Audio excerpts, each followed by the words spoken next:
Kejriwal case में क्या फंस गई ईडी। ईडी से सुप्रीम कोर्ट ने दागे ऐसे ऐसे सवाल की। ईडी ने सुप्रीम कोर्ट को क्या दिए जवाब। दिल्ली हाई कोर्ट के उस फैसले को चुनौती देते हुए अरविंद केजरीवाल सुप्रीम कोर्ट पहुंचे हैं, जिसमें दिल्ली हाई कोर्ट ने केजरीवाल को जमानत देने से इनकार कर दिया था। अब ऐसा लगता है सुप्रीम कोर्ट में ईडी बुरी तरह फंस गई है, क्योंकि सुप्रीम कोर्ट ने ईडी से ऐसे ऐसे कड़े सवाल किए हैं जिनके बारे में आप भी जानेंगे तो कहेंगे ईडी पर आखिर ये सवाल उठे कैसे। सुप्रीम कोर्ट में 2 जजों की बेंच में अरविंद केजरीवाल की सुनवाई में सुप्रीम कोर्ट की 2 जजों की बेंच का गठन हुआ। इस बेंच के दोनों जज जस्टिस संजीव खन्ना और जस्टिस दीपांकर दत्ता हैं। इस बेंच ने सबसे पहले तो अरविंद केजरीवाल की गिरफ्तारी पर ही सवाल कर डाले, जिसके बाद सुप्रीम कोर्ट की बेंच ने ईडी के वकील से और क्या क्या सवाल किए, चलिए जिनको जानते हैं। चुनाव से पहले ही केजरीवाल की गिरफ्तारी क्यों हुई? केजरीवाल केस में क्या कुर्की हुई है? मामले में कार्रवाई और गिरफ्तारी के बीच लंबा वक्त क्यों रहा? 2 सालों में 1100 करोड़ कैसे हो गए?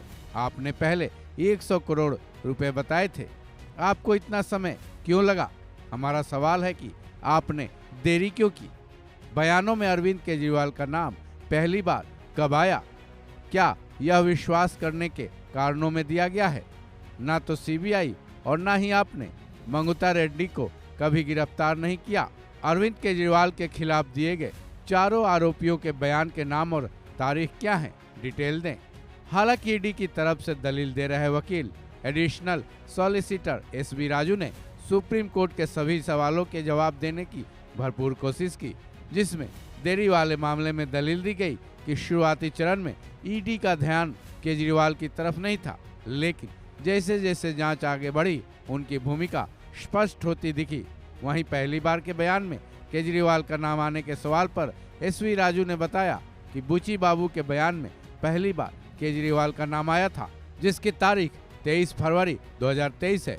वहीं गिरफ्तारी के आधार के सवाल पर एडिशनल सॉलिसिटर ने बताया कि गिरफ्तारी के आधार और उनका इस केस में इन्वॉल्वमेंट के विश्वास करने की वजह एक ही जैसी है।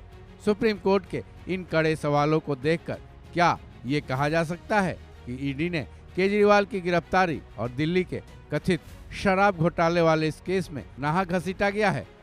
तो क्या जैसा कि आम आदमी पार्टी ये कहती नजर आ रही है कि लोकसभा चुनाव में केजरीवाल एक्टिव न हो, इसलिए उन्हें ऐन वक्त पर गिरफ्तार किया गया था? बहरहाल ईडी का सच क्या है ये तो आगे चलकर सामने आएगा, लेकिन सुप्रीम कोर्ट के सवालों में बेहद दम तो जरूर दिख रहा है।